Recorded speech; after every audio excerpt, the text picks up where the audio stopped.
乡亲啊，咱继续来看这个大问题，卡到政治现金的风波，创党的元老蔡壁如，甲大问题来化话，当初迄份要感动人民的心，是不是要地咧？甚至有人质疑着大问题是受人的影响。民众党的党内嘛再度来引发着反黄珊珊的声音。民众党的前秘书长谢立功，今仔日嘛再度来点名黄珊珊爱负责，而且讲民众党若无改革，伫个未来的选举恐惊是真无希望。上新的消息，黄珊珊已经来请示着中央委员，另外黄珊珊端目前甲李文忠是送中评会来处理。他10年前开始要出来参选台北市长的时候，就是因为他有感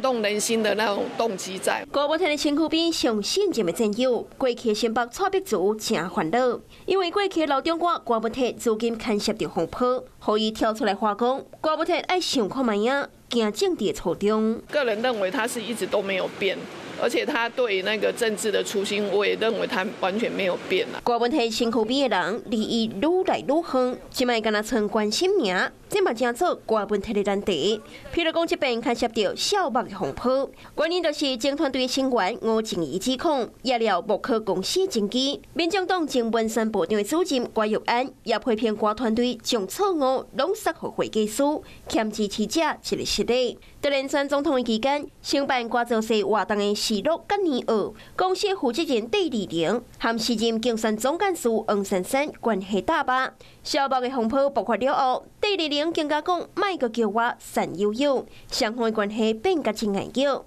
瓜问题政治现金的争议继续炭烧，民进党前秘书长谢立功更加点名黄珊珊爱勇敢承担。总干事他的角色以及他的责任。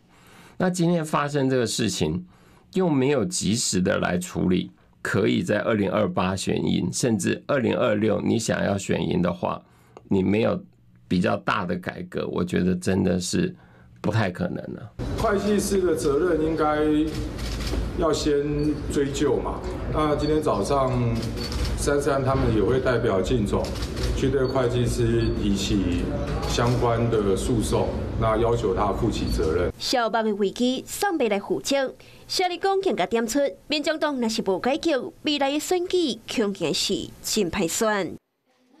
Hello， 我是雷亚，想要抢先掌握最及时的新闻资讯吗？赶快订阅、按赞、开启小铃铛，锁定华视新闻 YouTube 频道。